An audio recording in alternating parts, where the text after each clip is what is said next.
Hey everyone, welcome to this video. Today we're going to do Xparticles and we're going to texture them with Redshift. One thing we're going to look at as well is the retiming to get that extreme slow motion. Let's not wait and let's get into it. So as you can see here, I have built up this setup just recently. Little flying particles, massive depth of field, and we're just going to create that nice string of focus. And we create a box that will act as a collider for our particle. So it will be like giant washing machine. Let's go and look at it, how this is done. I'm going to start from scratch. The first thing we want to do, we want to set up our scene. As a background, I'm using backdrop. Backdrop is great and you can find it. That is very versatile for all kind of scenes, and you can find it in a asset browser. If you type in backdrop, you will get this blue one, parametric backdrop. You can use it straight away in your scenes. Now with the backdrop, we're gonna do a quick setup, and I'm just gonna make it a little bit taller. So I'm just gonna increase the height here, and then I'm gonna increase the width as well as some depth. That should be plenty for me. And I'm gonna create a box, and in this box we're gonna set up our emitter. I'm gonna give this box a little fillet. So in this fillet will be around it a lot. This box will be ideal, and we can still adapt it as we bring our emitter. And for that, I'm just gonna go into Xparticles and bring the XP system. So with the XP system, I'm just gonna go straight away look at the emitter, and emitter is inside the cube right now because the cube is in the middle of our scene.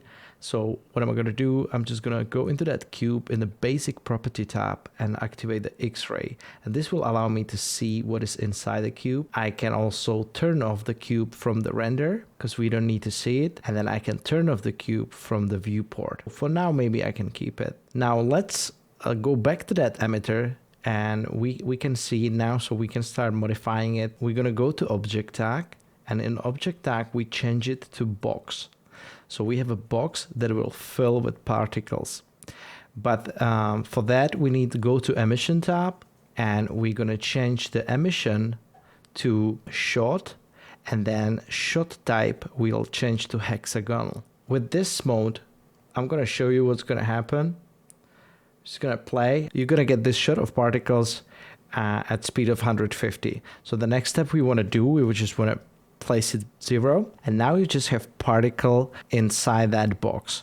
And this is ideal because now we can drive the speed with forces, and this is exactly what we want to do. So we're going to go to modifiers, and in modifier section we're going to choose motion modifier turbulence.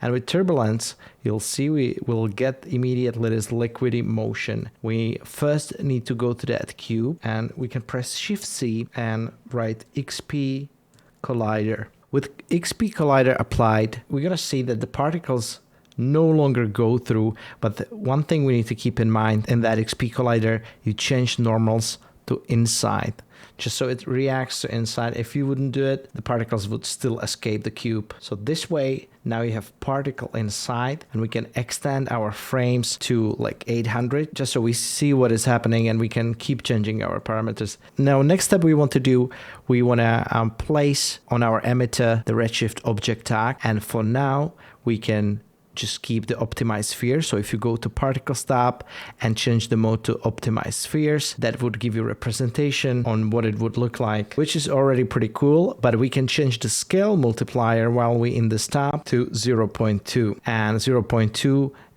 it feels small, but once we introduce the rocks, it will be just about. So with that said, let's go to the asset browser and type in Redshift, and with Redshift selected, we're going to scroll down. We're going to see a lot of different Redshift assets, and some of them assets are these rocks. So I already downloaded these 3, so I'm just going to stay with those, and I'm just going to double click them, and this will add them to my scene. Now I can get rid of the asset browser, and I have these 3 stones, and I can move them away. Now if I go out of the camera, I can see they're still there, but I'm never gonna see them because I will set my camera now. So focal length will be like 130. This will give us kind of nice zoomed view. We can adjust after that, and then I'm gonna lock the camera. So the way you do it, I'm just gonna put the protection tag on it. In a rigging tags, you can find the protection tag, and that way you will never move the camera again. So I can jump out and set my render to Redshift camera, and this way I can just fly around the scene but I can keep watching what is inside my camera. So this is quite good, and I can see already this is a sort of representation of what we want. But let's go into that emitter and especially the tag, and we change mode to custom objects now and introduce the stones. So I'm just gonna click the object tag, and while having all the stones selected, I'll just drag them in there, clicking the object tag and then dragging the stones. Because if you would click the emitter, you would deselect the stones. So click the object tag and this will allow you to do it. I used to struggle with this a lot. That's why I explained it twice. Now I have massive rocks actually. So what I can do is two options. I can highlight all the stones and I can scale them down a little more. And this is just about, and now I have these, so I can select them separately and just kind of fine tune this however I like. And you can see all the stones are pointed the same way, which we don't want. And we really want to think about to create as chaotic look as we can. So how we're going to do that, we're going to go to that emitter and we're going to go extended data and click on a use rotation option, and we'll activate also simple spin there. And we change the spin to like 180, 180, 180 on all the axes, and the variation of 130, 130, 130, and this should give us plenty. You feel free to dial in your own. I'm just randomly selecting something that worked for me previously. So now you can see that rocks starting to flow more naturally. This is exactly the look we after, but I don't want this natural look of stones. I'm just gonna go into that material and I'm gonna remove the node that goes to color, because I want to modify my color and change the color directly here. I'm gonna select something bright, make it metallic. So we have like a silver stones there that are shiny. I'm gonna do the same with all other rocks. I'm just gonna remove the color, change the color to something. The reason why I make everything purple is that it will work. Once I make my design reel, everything will work nicely together. That's the reason I'm choosing same colors, because I'm thinking ahead. Once I create my reel, I will have a lot of footage that will work together. The last, I'm just gonna remove it again, and we have the gray one, which works great, but I'm just gonna change it to blue as well. So this is more like it. And now that I know the colors of each stone, I can actually dial the scale separately. So I can have those saturated purple ones be the smallest one. Nice. This is already a look I like. Now we dialed in the basic look. Let's come back to that animation and finish it off. Before we cache this, I want to do something that feels more liquidy. And the way we achieve it, we're going to go to Insidium's new system, that is the Nexus, and we're going to bring in NX Fluids. Nexus is great because it's calculated by GPU, and this way it handles much more. So as you can see, already getting that liquid splash here. And I can change the scale of that turbulence for small or like a large chunks. Now if I want more particles, as you can see, I can't control the particles. If I go into the XP emitter and I go to emission, there's no way to set the amount of particles. The way you set the amount of particles in this mode, when you have a box and with hexagonal shot type, you can change the spacing, and if you reduce the spacing, it will introduce more particles in that space. So we can change from 100 to like 70, and we'll see how this will react. Well, this is very hardcore straight away, but now I can see that it's fine. And this is something that I've created on my reel just a week ago, so I quite like it. Maybe 80 will be fine for this. Now, if you see that beginning is really wild, you can go to that NX Fluid, and we can also change it to SPH, and we can change it to granular actually in a fluid type. And now we have more of a grains simulation, which is more close to the rocks. And if we want to control that explosion in the beginning, we can change the smoothing radius and reduce it to like 70. And that will react as well with that. You see, and now we have a slow start, and we just gonna control everything with the actual turbulence and other dynamics. So I can go to turbulence and I can ramp it up. I can also increase the substeps on this, and this will kind of slow it down, make it more accurate.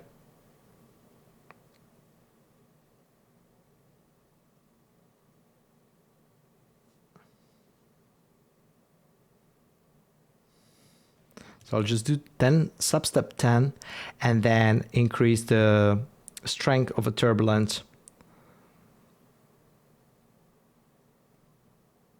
Maybe to something like 10.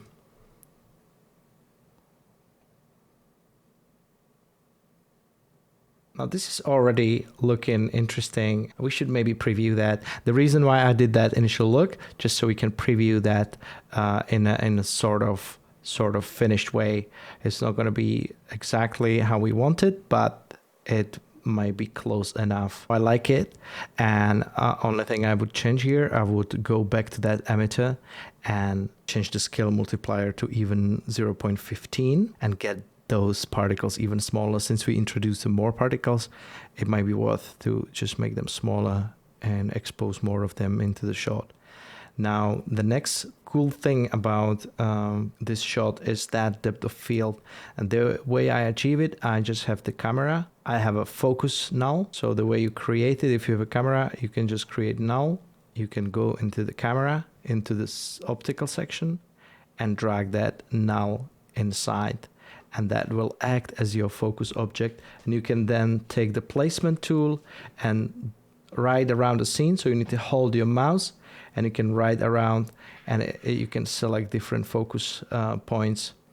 But I've already created my null, so I'm just gonna use the focus.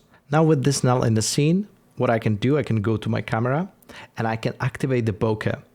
So however you pronounce it, this will activate the bokeh, and you can change it to something like 4, and this should get already pretty low and create quite a good depth of field. And you can see that we have some of the particles in focus and some of them they are not in focus. We can also go to display and we can display our focus plane, and this way you would see, you know, we can jump out, and this way you would see what we're focusing on, and you can see that I'm actually not even focusing on. So I can drag that focus, switch on the camera, and now I'm focusing on the actual inside the box. Now that I know that I'm inside that box, I can go, and maybe the first thing we could do, reduce that box just so we don't have that many particles out of focus. We can change the size of that cube by going back to the move tool. I'm just gonna reduce the size, go back to my camera. I see I'm still in focus, so that's good. And now I can go to that camera, change the aperture to like 1, and you're gonna see that we getting out of focus, and we have some rocks that are sharp in focus. And this is something I want to achieve, and this is really a look that I was looking for. Let's have a look. If we can cache this, then we can worry about the rest of the look development, because so far I think I really like this.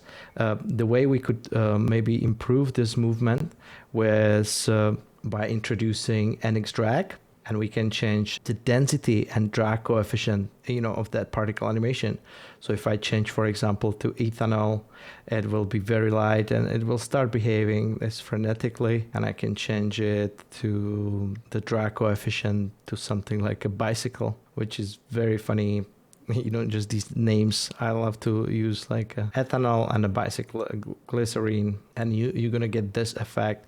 And then if you want to make it harsher, then you could introduce more strength on the turbulence and reduce the drag. So this way you would get like a different variation, still liquid and more lumpy look, more kind of like birds when they fly together in these kind of formations. So this would be the look. And now when we look at it, I'm just gonna go back to my camera. Nice. I'm gonna change the maximum frames to 250, and we'll see what we can do in 250 frames. I'm thinking maybe I can reduce the strength multiplier on that drag even further, just a 10%, just so I get those tiny bits that get separated from that main chunk. And once I've got that, I think we are good to go. and I'm just gonna cache this. So to cache this, we're gonna bring in Shift C, and we're gonna go XP cache. And once we bring the XP cache, we can set our folder. So for me, it's gonna be the folder with XP cache on my Unreal disk. I'm just gonna say build cache. So it will take about 10 seconds. And now I can scrap, which is awesome because I don't have to worry about any calculations now. It's already reading it from a disk. So I can scrap back and forward, and I can find the best moment, really pick something that I enjoy, maybe create that look. So I really immediately like this look, so I can maybe render this out. We don't want the displacement on the rocks, probably. It depends on what kind of shot. If it's close up and you really want to do close up of a rock, then you might want to get a displacement. But if you want to save some time, then you might turn off the displacements, because I forgot the stones actually come by default with the displacement turned on. Now I can see already I'm using only one dome light, and that HDRI providing all the light to the scene, and it's already looking pretty good. So the dome light I'm using is actually PG Skies. So on recommendation of Ross Mason, I will start using these PG Skies HDRIs, and they are really awesome. So Xparticle's tutorial, I'm gonna have a second example. PG Skies are awesome because if I go to that general tab, you see this is 1714. Thank you, Ross, for introducing me to PG Skies. Really love that. The next step for us would be to finish that look. The one thing we could do, we can maybe make it more darker and then relight with Aria light, for example. So I can grab an Aria light, change the intensity to like a low, and maybe make it angled, just so we have some kind of nice angle. And next thing we want to do, go to shape and change the spread, make it more pointy, and then I'm gonna go into my object mode, make it like a tiny razor slit of light, so something like that. Now if I, again, on my Redshift IPR, if I turn on the Redshift camera, I can see how that's looking, and we can see that one streak of light. We can make it maybe more intensive now that we dialed it in, right? And maybe even more wider. And this would be another shot that we could create. Now the last thing about this effect is actually finding that best moment of where the particles just go wild. So for example, we have this this part in focus, and we want to create that slow motion look. So the last part of this tutorial would be actually go to that XP cache, and we can retime the animation. So we can go into playback, and we're gonna see retiming is disabled. So what we want to do, we want to change it to either frame or time or custom. So the way we're gonna retime it today is gonna be time. Now I'm gonna turn off this, and so as you can see, nothing happened because time is 0. And so what do you need to do actually?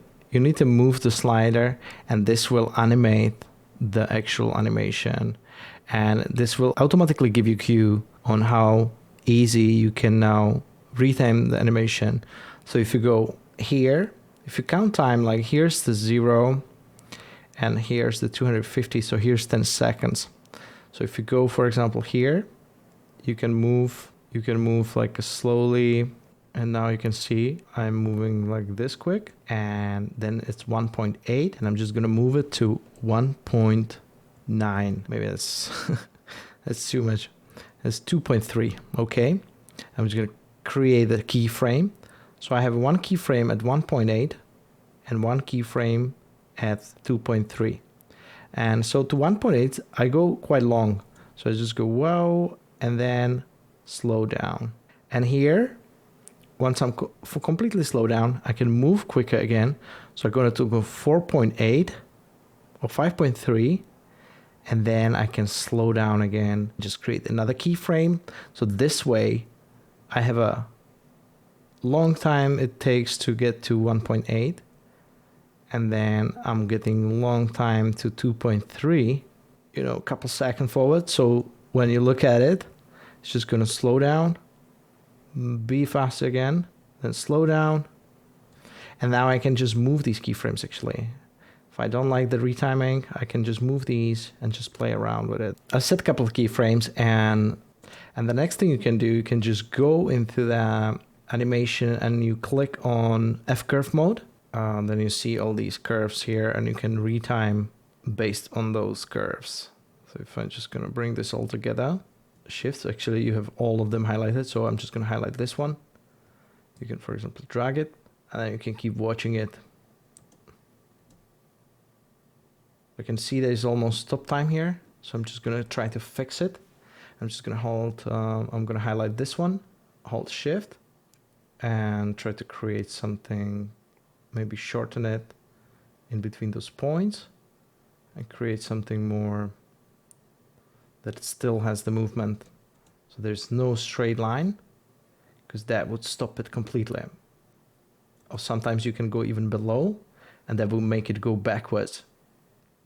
So always keeping upwards, making it progressively faster or slower. So, yep, I think that's the video. Thank you so much for watching, and tag me in and show me your messy particle simulations.